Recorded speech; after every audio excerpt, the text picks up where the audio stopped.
Estimado Padre Pedro, quería consultarle qué es más importante, la oración o la acción. Yo creo que se debe de tener un balance, pero es una discusión que he tenido con un hermano que me decía que es más importante la oración. Saludos, Juan Pablo Martínez, Argentina. Juan Pablo, gracias. Pregunta interesante y qué bueno que estén haciendo estas preguntas tan interesantes porque realmente nos ayudan a todos pues, a obtener una perspectiva mucho más clara de Dios y lo que Dios quiere para nosotros.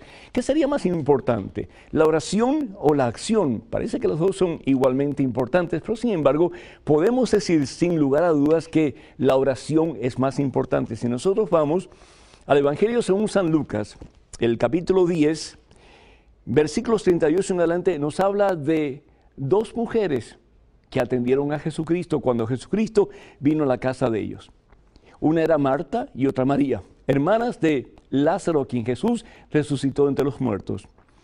Y nos dice la palabra de Dios que María se sentó a los pies de Jesús para escucharlo, mientras que Marta se pasaba pues preparando las cosas para su almuerzo, para su comida, etcétera. Y llegó un momento en que, pues, Marta se quejó con el Señor y le dijo: Señor, ¿no te importa que mi hermana me haya dejado sola para atenderte? Dile que me ayude. ¿Y qué es lo que Jesús le dice? El Señor le respondió: Marta, Marta, tú andas preocupada y te pierdes de 1000 cosas. Una sola cosa es necesaria, es decir, estar a los pies de Jesús en oración. Y Marta ha elegido la mejor parte y nadie se la quitará. Palabra del Señor. Entonces, la oración es imperativa, es importantísima. ¿Por qué?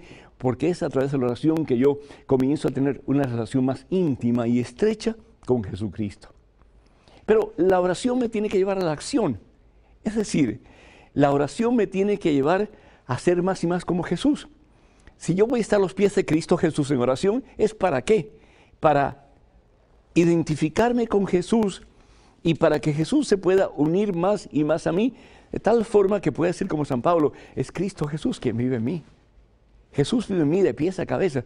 Jesús es quien me dirige, quien me guía.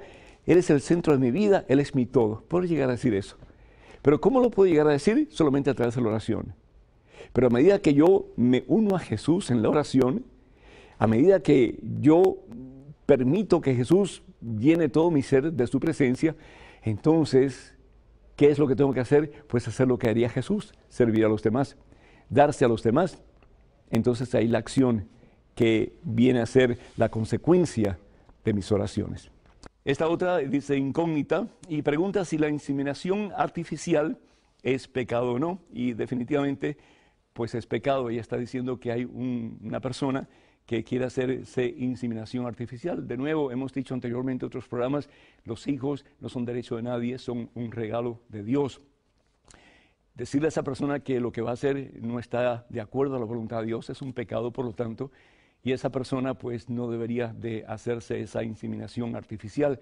Si logras que esa persona no lo haga, pues apóyala en todo lo que puedas, y si puede esa persona pues adoptar, apóyala en ese proceso. Pero si esa persona opta por hacerse esa inseminación artificial, entonces no la apoyes en absoluto. Sí, ora por ella para que esa persona se pueda convertir a la voluntad de Dios.